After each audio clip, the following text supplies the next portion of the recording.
এসেছিলেন।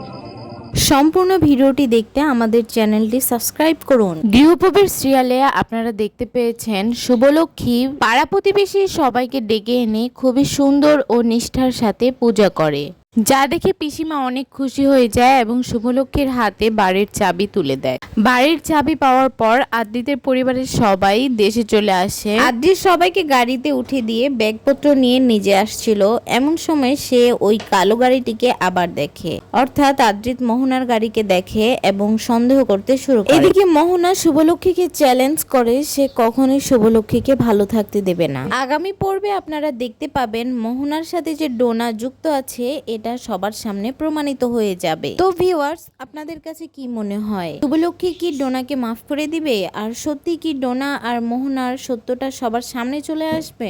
নতুন নতুন আপডেট পেতে আমাদের চ্যানেলটির সাথেই থাকুন এবং ভিডিওতে একটা লাইক দিন যেন ভিডিওটা আরো অনেক জনের সামনে চলে যায়।